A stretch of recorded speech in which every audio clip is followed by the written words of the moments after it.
There's a summer resource fair planned for the area tomorrow. We're going to let you know a little bit about that, what's going on, and a very important topic on our morning show today. Marty Richards from Greater Richland Area Tourism is in our studio, along with Scott Gall, representing City Utilities, manager here in Richland Center, and Jim Schwingle from WPPI Energy, Senior Energy Service Manager. So we have some folks in the studio to talk about the subject. Marty, I know you kind of touched on this the last time you were in the studios, but here it is. Yeah, we were... at that time, it was a made-up thing. We didn't know what we were doing for sure, and we were trying to put it together. And really, how this came about, Scott got a hold of me, and one of the few times I actually answer the phone when Scott calls, and I just said, he said, "Hey, how does this sound? How's this idea sound?" Because I think he said something to me that really resonated quickly. I've heard it before, and there's a couple of things. One is, there's nothing to do here. That it just drives, as a tourism guy, drives me crazy. If you go out and look at our calendar, the calendar of events, there's always something unique to do. And in June especially, I think the reason we're so event heavy in June is it kind of harkens back to June Dairy Days. And that's kind of how things evolved, that June's a busy month. July is pretty busy. August, again, it's a little less hectic, but it's still busy. And so there's things to do. The other thing that I hear every now and then are, folks saying, boy, if I would have known about that, I would have gone and done that. Or I didn't know about that. And so Scott and I and Jim, through discussion, we kind of came up with this concept of, how about if we have an event that just simply helps people come together, understand the different resources that are available to them throughout the summer of unique events, different experiences, and then even beyond that, being able to register for activities, and then also, just getting involved in the community, because there are events that we're going to talk about and things that they'll be able to see when they get there that they can volunteer for too, and get involved in the community, and just that makes us a stronger community, the more people who are involved. So, I'll let Scott talk about, and Jim talk more about the details, but it was just kind of the one thing that Scott and I agree on, and that is, we like to argue a little bit, but mostly for fun, I think. Okay. And we just really want the community, and it's not just Richland Center, it's surrounding area. We want people to understand the different events that are available. I know we've had people come into the community to stay with us, family come from Spokane, Washington, or we have German exchange students that come this way from time to time. And you do too, Phil. You have exchange students, and it's like, okay, if they bring their family with them who have never been here, what do we do? What are the activities? And so this is a part of it too, to help families if they've got folks not from the area coming back or coming in. Here are some things that you can do. And there are things people just, they're new this year that folks should be aware of. So, but really, I have to give Jim and Scott a lot of credit, because it really came from them, the initial idea. And without City Utilities involvement, we wouldn't be able to do this. Yeah, Scott, why did you think this was important to do something like this? Good morning.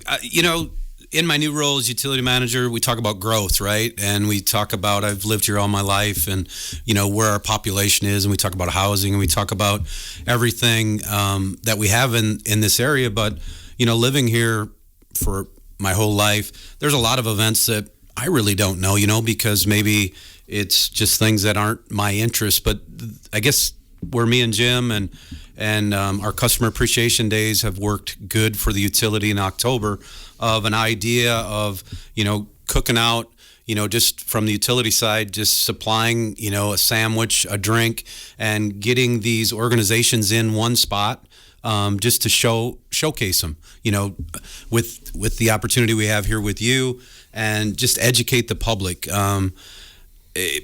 We hear about, new people coming to the community, and they maybe don't live here because of housing, but really, again, back to the utility, how do we grow this area? And it's an idea, I guess, that I come up with, that we just need to educate and get folks that are newer to the area or that have been here more involved. There's a lot of community different organizations that if you don't have ties to, you might not know how to become part of it. If it's fire, EMS, Lions, Kiwanis, whatever it is, there's a lot of opportunity and just trying to educate, I guess. Kind of a one-stop shop then tomorrow night, isn't it? We're trying. That's where we reached out to Marty. He's got all the contacts of reaching out to all these different groups. Talked with Jody at the parks. This date worked good for her, so we can have folks sign up for the summer event, activities at the park. And one thing I wanted to mention, I was thinking about is it's all ages. Because Park and Rec does a lot, and all age groups are involved in their activities. But then also we have one other group that we've extended an invitation to and waiting to see if they'll join us, and that's really primarily for retired or geriatric folks, just to keep them active. But then Simons is also joining us, Simons Recreation Complex. So I just wanted to make sure we understood it's all age groups. Mm-hmm. And it's just not a city utilities thing. You guys are just kind of... Yeah, the utility, from our side, we're just helping out with the meal part of it. Really just leaning on Marty, his connections, and just doing education. So from the utility side, we're not really going to be talking about that. We'll keep that till October event. It's just to share with the community all the different things that happen in the city and countywide for Richland County. That's awesome. Jim, is this something unique that you guys are starting here in Richland Center? Yes. Good morning, Phil. Yeah, I think it is. I guess what happens is we have funds through WPPI for our members, and we call it Value of Local Utility Program. And basically the idea is we're trying to, strengthen the utility's reputation, help people understand the utility is owned by them and it's for them. It's city owned. We want to foster meaningful community connections, which is really what this one is about. And, truthfully build customer trust and loyalty. So we have funds available each year, and Scott and I sat down earlier this year and we talked about, our fall event, our customer appreciation event that we always do. And we're like, well, what else can we do? And through back and forth, we're like, well, we don't need to talk about the utility more. But there are lots of other events out there that could happen. So, well, kind of like Dale Bender used to always do, we're kind of in the middle and we know everybody, so let's pull it all together. And that was the idea. I didn't know Marty before this, and I'm really glad we got to know him because... Are you sure? Really? Like Scott says, he seems to know everybody and knows how to promote it. So that was kind of the idea behind it. And, we want to, I would say, enhance customer engagement and satisfaction, but that would be just a utility thing. That's really not what it's about. It's about, showing people what's out there and what the community has to offer. You're grilling hamburgers and brats. Are they going to be grilled electronically or are you charcoal or? No, we're going to use the propane. Okay. Yep. That's disappointing. I was hoping you were going to use your demonstrator that has the arc. Oh yeah. And October. Get a bit well. Then I expect to see you grilling brats and hot dogs on that. October. That would bring people in. I remember that back in school. They would bring that to the school and show us how to cook a hot dog there, how you shouldn't. Yeah, absolutely. So it's going on tomorrow between the hours of 3 and 6 at the Richland Center Community and Senior Center, and it's going on rain or shine. Is that the way it goes, Jim? Yep. It'll be happening tomorrow either way.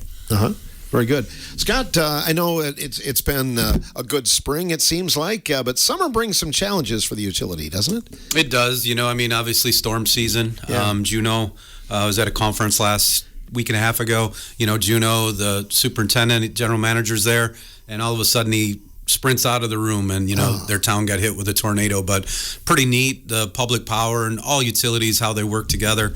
They ended up with 37 linemen there that night and had everybody back on the next day with 1,200 people out. So it's a really neat group of folks. They'll drop anything to go help their neighbor or their own utility. So but yeah, we've got as far as our utility, we're in the transition of AMI with metering. So the electric, we're about a third of the way done. So throughout the summer, a couple days a week, depending on the workload, you'll see a couple linemen, they're paired up, out changing meters. Most of the meters, your service, we can jumper around so you won't see an interruption. But from the water side, those folks got to get inside. So you'll be hearing from the utility, setting up a time that works for our customers to get those meters changed out. So what that does for us is all the readings come directly back to the office through the AMI process. Today, I guess when I started, we used to have to walk the whole routes, and then it went to what they call AMR, where you can drive through the system. Takes about 5 hours once a month to collect everything, or if you need to get a reading, you got to take the car out and get that read. But with all these new meters, it'll come directly back to the office. So excited about getting that completed and up and going. So water-wise, is going to take a couple years because obviously a lot slower, but the electric hopefully will be done this fall. Less labor intensive, isn't it? When you it will be. I thought, there's a lot more reports, so I'm not sure if it's going to be less or not, but definitely the right way to go. At the end of it, for again, like outages, we were talking about storms down the road. We'll have an outage map for our customers. Some of the IOUs already have that. We're working towards that notification, text type things. Without these meters, we wouldn't be able to do that. So that's the end goal down the road in the next couple of years. And Jim, WPPI, can you give us a little update there? Anything going on this year? Any changes that we can look forward to? Well, I would just say that, through WPPI, we have 51 members, and we call them members because they own us. And the things that Scott's talking about, like the AMI, automated metering infrastructure, we get caught up in all the acronyms, but a lot of people obviously wouldn't understand what that is. But I guess what I would say is there's so much technology change going on for the members, and WPPI is the one entity that we can pull it all together and kind of share those costs through all the members. In the utility industry itself, there's huge changes coming along, and it has to do with lots of different subjects. The decarbonization, shutting down the coal plants, trying to go to more renewable energy, whether that's wind or solar, and now we're really getting hit up on new loads with the data centers. And the data centers are utilized for AI, and for not just AI, but Google searches or anything you're doing on your computer or phone. And there's huge banks of computers that take all those questions in and data in and spread it back out. Well, they are tremendous energy users. So while we're trying to go to renewable energy, the challenge is, I don't know when that's going to work. When's the wind going to blow and when's the sun going to shine? And it's obviously not going to shine at night. So everybody wants to be able to turn on their lights and they come on when you flip that switch. So, it's a huge balancing act between the renewable energy and having the baseload plants to cover. And then there's also what we call peaker plants to cover those times when there's huge energy use. And that's typically summer, when we get the air conditioning load. So I would say the utility industry is going through huge changes right now just because of all those items I just mentioned, and then the added load from the data centers and electrification overall. Think of the changes that you've seen just in your time. Yeah, when I started 14 years ago, we were trying to get people to switch their T12 fluorescent lamps out for T8s. Well, now nobody buys fluorescents. It's all it's all LEDs, and that was how we were trying to save energy. Really, was lighting. And now that so much of that's been done, LEDs are really the standard of what people use. You have to look at other ways to save energy, or switch energy. Like I talked about electrification from other forms of energy to electricity. Those of us as consumers, though, there are ways that we can cut down as well and help the cause, right? Yeah. So, a big help for the utilities is if, it's a really hot day, that you're not trying to run everything right during that peak of the day, maybe 3 to 6, 3 to 8, because we have to have the resources in place to operate during those times, and it helps the whole system. And I don't mean just city utilities. I mean all the utilities. We're all running off the same grid. So yeah, that would be definitely a help if you notice that it's really a tough day, hot and humid day. Maybe you don't crank your air conditioner as cool as you'd like, or maybe you just wait to wash those clothes. Those kind of things. June Nee does her part. She doesn't let me turn the air on until it's like 95 or something like that. So we're good. Well, that's helpful then. That will cause marital distress. It does. In our household. The event is coming up tomorrow. We can learn more about this. Not only city utilities, Marty, but you've got a lot of different entities represented in this event tomorrow. So, when you think city utilities, you just think City of Richland Center. But right. And I've given this lecture more than once, and that is, in Richland County, we are very unique. If you look through any county in Wisconsin, it's hard to find a county where there's only one city. And what that does is that it makes us all interdependent on each other. There are things, so from the tourism perspective, Lenny Schaub was our former chair for many years at tourism. He was fond of saying, the Pine River doesn't flow just through Richland Center. And really, part of the most beautiful part of it is northern portions up by Rockbridge. Well, a lot of the lodging is in the city of Richland Center, quite a bit of dining's there, but the folks that come and do the kayak travel, they need a place to stay and eat. So the city of Richland Center benefits from that. But then also the outlying communities also benefit that Richland Center's there. And we really need to take and what we've done with Greater Richland Tourism is we've taken that bigger view approach, that we're all working together. I don't know if I like this saying or not, but it'll float all the boats in the harbor if we all work together and raise that level. And so we do. We have participating event organizers and events coming from pretty much everywhere. It's not just the city, and it's those things that people have interest in. Simon's Rec Center, they'll be one of them. Then Parks and Rec, as Scott had mentioned. Brewer Library has a lot of programming in the summer for kids, and I know. Back when we were kids, Phil, they just put us out and we baled hay and we kept busy. It's a little different now when you're not as agriculturally based with having work for kids.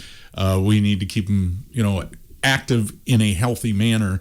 And that's where, Brewer Library has a lot of great things there. I know Partners for Prevention will be there promoting their national night out. Driftless Music Gardens, I've had Tim and Cricket here in one of my discussions with you before. Really interesting folks. And what they're doing out at Driftless Music Gardens is really, it's putting them on the map. It's not just a Wisconsin thing. It's regional. It's the Midwest. They've really gotten to where they have a name for themselves. And this year they've kind of expanded their offerings to where they're doing, it's not just their 3 festivals, but they're doing one night where they're bringing in big bands regionally to where it's just a one-night thing. And for local folks, that's an easy trip then, because it's just a one-night ticket. You can go up, enjoy a really big regional band, and then come back home, and away you go. And it's funny, I know Tim and Cricket have been big on wanting to outreach more. Cricket has talked to me about this probably 20 times over the last 5 years. How do we get more involved, or how do we get more engagement with local folks? And this is one of those efforts, because they truly want to be more engaged locally than they have been in the past. And so we're real happy that they've got a busy schedule when it hits this time of year, and they're going to be joining us as well. The AD German Warehouse, this is one of my favorite topics to talk about, because when I was a kid, and Scott, this, and Jim, you're from the area, so real quick, Jim, did your parents ever describe the AD German Warehouse to you? And what'd they say? Go ahead and say it. They didn't. Oh, they didn't at all. They just ignored it. Scott? There it said, I don't know. Yeah. I grew up, drove by it forever, and until really I got involved with the city, it was just a big old building, and people would stand in the street taking pictures. Didn't quite understand it personally. And my take on it was, from my parents and then my grandparents, that Frank Lloyd Wright designed that thing. He didn't pay his bills, and he was a womanizer. And it's cold.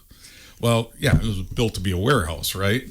So they've really, the AD German Conservancy has really put life into that building now. Every Friday night they have an event that's really outstanding. I've been there. And now they have different workshops with art design. So right now they do offer stained glass construction where people come in and there's classes they've signed up for, and they're putting stained glass together. And then I know later in the summer here they have a 2-day art workshop that they're running. So there's different. You're starting to see some life in that building, bringing people into the community. And that's what we were talking about, right? You're bringing some people into the community. You've got a huge building there that actually has just huge historical significance. And the stories behind that building that, I think they're true. And some of it I can verify through the Observer and some different things and people I've talked to real life that still exist. I'll tell you, my mom has been living at Pine Valley Community Center now, Village, for about 7-8 months. And for me personally, that's been one of the most rewarding things, because I'll go down there to see her, but then I'll have other residents that go, hey, I saw you on YouTube or this or that talking about this. You got to hear this story. And so now they're passing on stories to me that aren't documented anywhere.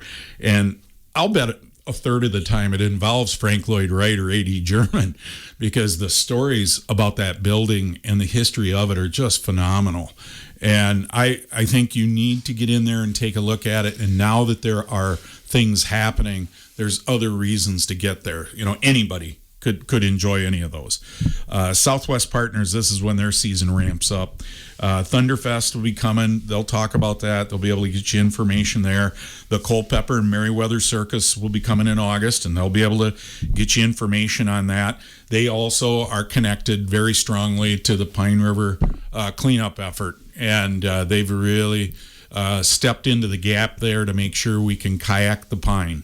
And then the new kayak rental outfitter, really they're working under the name of Pine River Paddle, but 13 Pines will be the name going forward.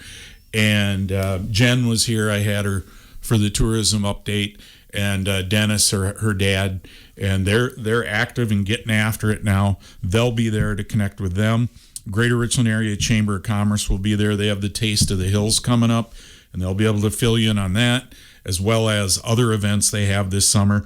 We do have English Prairie Distillery out of Muscadet coming. Again, that's one of those people who come and visit this area. They find that extremely interesting. And, you don't have to be a drinker either. They have mocktails that are outstanding as well. And then Richland EMS will be there. Fire going to make it? I think so. Okay. And then Richland Center Lions Club. They do their cruise and burgers night out at the fairgrounds, and they'll fill you in on that information. And that's not the complete list, because I know I've had a couple. I know the Starlight 14 wanted to be there, and they were planning to come, but now unfortunately they had a thing come up that they're not going to be able to make it. And I have some others that are sitting there going, we're going to try to make that work. But I know we've got almost 13 vendors. Greater Richland Tourism will be there too. You need to come and meet somebody that's really quite enjoyable to talk to about tourism, because Erica Steinmetz, my intern, will be there. So you'll get to talk to Erica and meet her, and she's real excited about what she's doing this summer to help us out there. So, will they be stationed around in booths? Is that how you? Yeah. So everybody that comes is going to have a little table, kind of like if folks have come to the fall event. That this will look familiar, where they'll be able to just come down the line and kind of see what folks are offering, and go to your interest. And if there's something you see that I'm probably not interested in anything they're offering there, then don't go to their table. But yeah, you'll have a little bit of a walk to be able to just kind of come through and chat with people. I know for tourism, we'll have a little swag to hand out to people and just have a little something.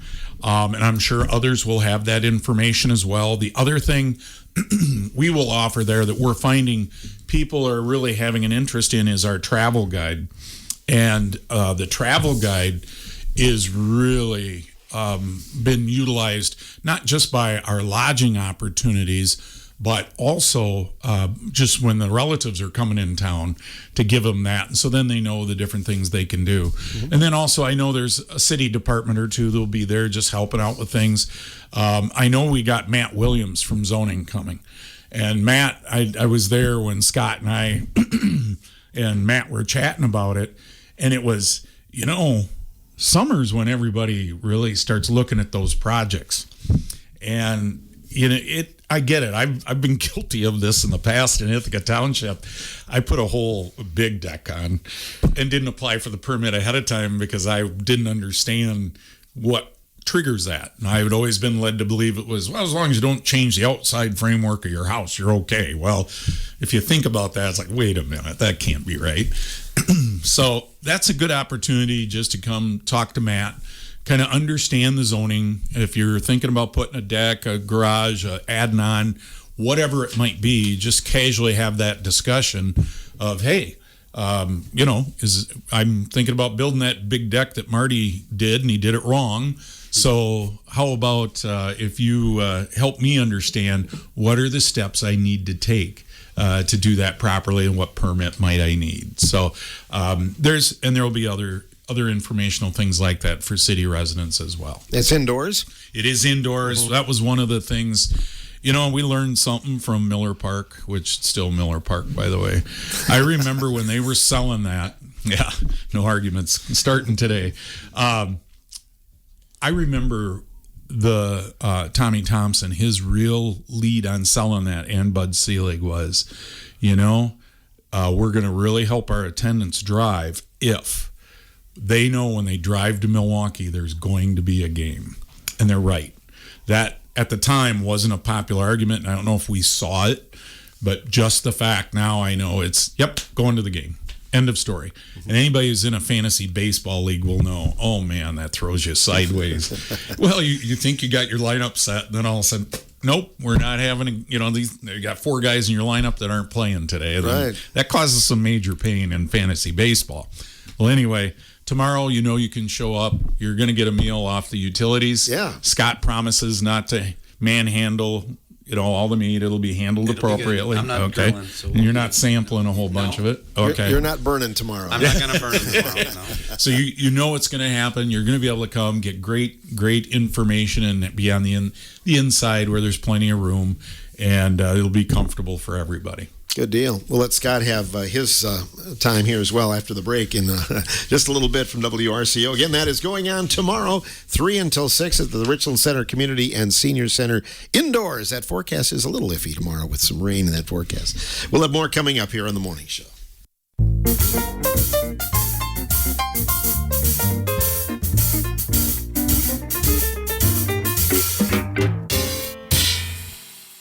Welcome back to our morning show on WRCO Radio. We're talking about the upcoming event tomorrow night in the area. Scott Gall, Jim Schwingle, and Marty Richards in the studio with us. Scott, you were over there. I don't know if you were doing a crossword puzzle or if you were making notes for yourself. I like making notes. You've been writing. Some things that you wanted to talk about this morning? Yeah, I guess, for me, just to kind of finish up, it was an idea just to promote growth, educate. As far as the city residents, our electric rates are, the cheapest in the area. We continue to strive to do that with our partnership with WPPI, local reliability. Nationally, we're in the top 5% for reliability of a utility our size. Again, before Jim brought up Dale Bender's name, Dale started the RP3. We started a lot of policies that we get recognized through an RP3 award. It's a national award through the APPA, and we just strive to make sure our customers do not have outages. And we do take pride. Our linemen take pride in taking care of our system, and we continually put money back into it to keep it reliable. Just like the efforts we're doing with the AMI, electric and water. The other thing with this event or thought is for years, again, living here all my life, is just to keep folks in the area.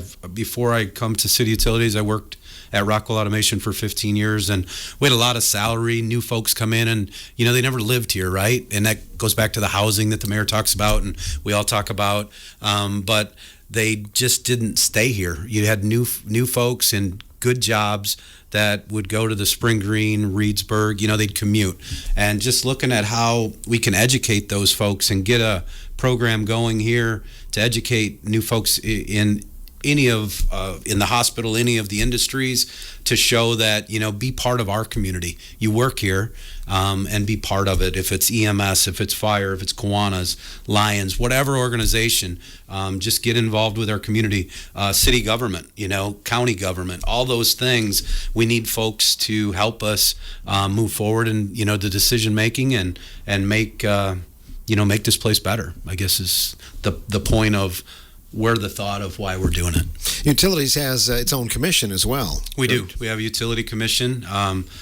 Great group of folks that step up and serve 5-year terms. There's 2 folks off the city council that are on the utility commission, and the other ones are residents at large that have stepped up to get educated and be part of it. Had 3 of them last week at a conference up in La Crosse. So those folks, community folks, taking time out of their busy schedule to go get educated about the utility is great to see. And not every community has that. A lot of communities, different general managers will say, how do you get folks to come? And it's just great that they take the time to go get educated and understand, what we bring to them, at the meetings. So, did you want to talk about rates today? Rates, overall, electric rates, great. We have, I don't want to say the cheapest, but it is the cheapest rate for electric. Most economical in the area. Killing me over here. Yeah, sorry. But we do have great rates. We've worked hard to keep it that way. We are very smart with where we spending our money, and just invest in the right spots. So, Can I say something about You bet, Jim. Go ahead. So, when we do customer surveys, we do a residential 1 year, and then a small business the next year, and then a industrial the third year. So every 3 years we do it. And there's no doubt the one big gap we always have is, how are your rates? Are they too high? And everyone, that's always, well, they're too high. And, I always say, well, if the rate was $10, it's too high. If I change it to $5, it's still too high. So I think really it's on us in that we, as a utility, don't explain all the things that we do to try and keep the rates reasonable. A lot of that's local, and a lot of that's through WPPI, where we have staff that are there 24/7 buying and selling electricity. And I mean, that's how the utility industry works. So, we're constantly refinancing bonds and doing things like that. Trading capacity, which means trading the amount of power that we need. As a utility, you have to say, okay, our worst day ever was 1,005 megawatts. Okay, and then the MISO, which is our grid operator, says, okay, well, you need 1,005 times 1.2 or 20% more than that. You have to have that available all the time because you don't know when. So, we're always trying to work and manipulate the different mechanisms to try to save money because, we're a nonprofit, as is City Utilities. If we save money, it just goes back to the members' customers. And that, and that's the whole goal. We're not here getting bonuses and things like that. It doesn't happen. So, I guess back to my original point is we are doing things to try and save money for our customers. And, of course, everybody wants to pay less, but, this is the reality of it. And we're doing a good job. City Utilities is doing a good job, and it reflects in our rates. You mentioned AI earlier. That's going to bring some new challenges down the road. I'm guessing you're always kind of working ahead to try and get that crystal ball to figure out what you're going to need, right? Yeah, exactly. So we have to plan for things like that. Scott just mentioned, a Google search. If that takes 1 unit of energy, an AI prompt, they call it a prompt, takes 10 units. So, anytime you use AI, and it's getting to be more and more common, you got your Chat GPT and your Microsoft Copilot, and now on the phones, the Galaxy phones have it. It takes a lot of energy, a lot of electrical energy to process those. So, we have to plan for that, because as a utility, you don't plan for tomorrow. Well, you do, but you plan for 5 years, 10 years, 20 years down the road, because when you invest in these power resources, it's a 30-year investment, 50-year investments. You have to plan really long term to stay in business, to stay, keep doing what we're doing. Yeah, it just kind of it blows my mind a little bit, because you think about computers and how they've gotten smaller and more economical on their phone, that would take that much more energy. Yeah, it is incredible. Yeah. And the numbers are surprising to us too. There should be no doubt about that. I mean, there aren't a lot of data centers yet here in Wisconsin, but they don't just pop up. I mean, they take years to plan and design and build. I mean, just to buy transformers for something like that would take well over a year. And that's if you knew what you needed right now and you ordered it immediately. So it's a long-term play. Mm-hmm. Learning thing. We're all learning. You and I. Oh yeah, go ahead, Scott. I just, one thing to just follow up on rates. In my new role as utility manager, we're looking at all the rates: wastewater, water, and electric. We were commenting about the electric there.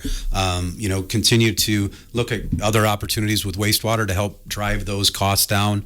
And from the water, same thing, looking at how we invest and do it smarter going forward. So just wanted to clarify, just because a lot of folks look at their electric bill, but in that there is a lot buried into it. There's garbage, there's wastewater, there's water, there's electric. So just to clarify, there's a lot of things built into that utility bill, but a lot of folks just look at it as the electric bill. But Good point. During the Summer Resource Fair tomorrow, I mean, you're not there to talk about those things, but you certainly will if somebody has a Absolutely. question. And if there's any questions, from utility side, we will be there. But yeah, we save a lot of that for the October event.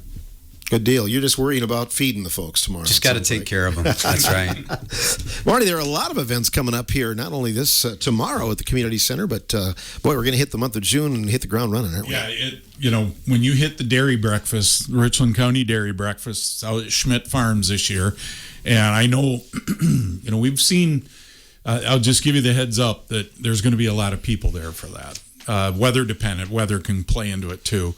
But anytime we've had a dairy breakfast on State Highway 14, that's usually our next biggest number we've ever fed.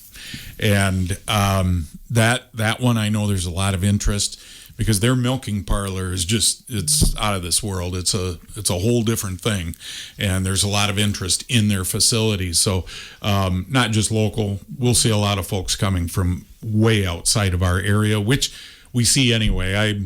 You get stuck meeting me first thing when you get there if you came in on the bus, which we strongly suggest, because I'm the greeter or the sergeant at arms. Some say you kick people out too. And sure. I said, no, I really don't have to kick anybody out here, but I do say goodbye. But that one is going to be a big one, I'll bet. And it's a really unique facility, and it's very cool to see it. And I think sometimes, large farms do get a little bit of a rap at times, and this is an opportunity for the public, everybody, to go see for yourself, really get an inside look at what's happening. And let's be honest, with the economy of farming today, milking 40 to 60 cows is likely not where we're headed, and so we should become more familiar with their practices. And this is a great opportunity to do that. You bet. It's a family farm as well. And it is. It's a family farm. Just really neat what they're doing there. So I'd say, on June 8th, get out to the Richland County Dairy Breakfast. And then right after, and this is one of those strange years where they're not on the same weekend. The Wisconsin State High School Rodeo Finals then is the following weekend, June 13th through the 15th. They have 3 big shows that they run Friday, Saturday, Sunday. Really encourage folks to get out there. They've seen some nice growth in their participation and attendance in the last 4 years, 3 to 4 years. And so we'd like to see that trend continue as well. But that's exciting. It's kind of cool. We've gotten some good video to use as promotional video. And when I watch the guys on the Bronking Bucks, it's like the one kid, I thought somebody should check on him immediately. I videoed him, and it's like he was just luggage that wasn't tied down, and it just took off, and the kid rode for about 2 seconds, but it was just wild. And so there's a lot of excitement in their shows. I encourage folks to get out there and take a look at it. It's a real rodeo. So, and then it just takes off from there. I always encourage folks to go to greaterrichlandtourism.com, go to our calendar of events. We try to keep that as comprehensive of all the events happening in the area as we can. The other thing, Phil, we're going to get, we get a little excited this time of year because June is when we get the direct visitor spending report from the Department of Tourism and the Department of Revenue. And the last 2 years, we've seen over a double-digit increase in direct visitor spending in Richland County year over year. And so that's big. So it's increased $2.5 million in spending just in Richland County the last 2 years in a row. And we've been able to kind of see what's coming by our website traffic. And last year, again, we had just an exponential jump in website traffic. And I'll give you just a little bit to think about this, because the website views even this year in 2025 are continuing to grow. So in 2024, our website views grew. So new visitors coming to that website. It's not somebody, I didn't hire a mouse and in the corner just hitting, going to the website all the time. It's new views. So it has to be new users. Our website has grown 19% just in the first 4 months of 2025. So we had 23,535 views so far this year. To put that in perspective, in all of 2022, when we kind of got our marketing plan together and we got the new website and we started really charging hard into this, our total was 14,165 views. So that was for the whole year. So we're getting, we're getting double, almost double in 4 months what we were getting for a whole year back in 2022. So we're a little excited, anxious to see that, because we expect all this. The dashboard is telling us that we're going to see 2024 was another growth year for visitor spending in the county, and that's really what my job's about, and that's what we're after. So, and honestly, it's nice to have folks come in and visit, but more so, tomorrow night's about our local folks understanding the opportunities that are available this summer, and then getting that information and get it on your calendar. And I find that's as much for me as anything. We have now. When I coached football, you had to go to all these graduation parties, right? And that was kind of fun for the first 15 years. And then the last 5 years, I'm like, man, all I'm doing is gaining weight going to all these graduation parties. So then I no longer coached football and got out of softball coaching for about 10 years. And then I got on the school board. Now I'm invited to all the graduation parties again. So I'm working out harder to lose some weight so that then I can go. But what I've learned is you got to put them on your calendar, or else all of a sudden, that happened. Wasn't that next week? And with where Memorial Day was, it kind of messed the schedule up, or what I usually anticipate. And with the dairy breakfast being a different weekend than the rodeo, that's going to catch some people by surprise. So I say, go get it on your calendar. And tomorrow night's a good chance to come see, what are the different events, what's happening. Talk to Matt Williams with city zoning to understand, I gotta apply for that permit ahead. I can't just walk in and go, oh, wait a minute, I need that permit. I got to have it today. We need to do an application. But also, I think it's a good opportunity to connect with some of those civic groups too, and different event organizers, because they're always looking for help. And one of the things the local schools really have been teaching is volunteerism. And this is a good opportunity for adults to go out and practice it and find those different events that they can help support, not just by visiting and enjoying, but then also being able to help support maybe through their efforts of volunteerism as well.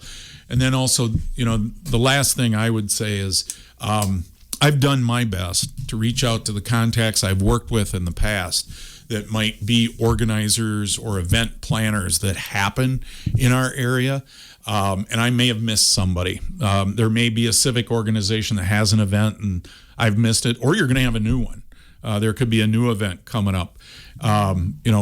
we got room for you, and we can bring folks in. It's a little fluid, who's going to be able to make it or who isn't. And so for us to make a space for your event, or if you're a civic group looking to just inform people about your opportunities even through the year, just reach out, just call me at the visitor center, and I'll be happy to help, and we'll get you connected and we get you in. It's pretty fluid, pretty easy to add people. And excellent. And Scott, it's not just the Richland Center person that uses city utilities. I mean, with all of these groups, it's area wide, isn't it? Yeah, and I think it goes back to what Marty was talking about earlier. Folks that come, we have a lot of people come into our area, right, that enjoy, they love hunting here, right? That's all you hear about is our deer and our trout streams. But they do come to town.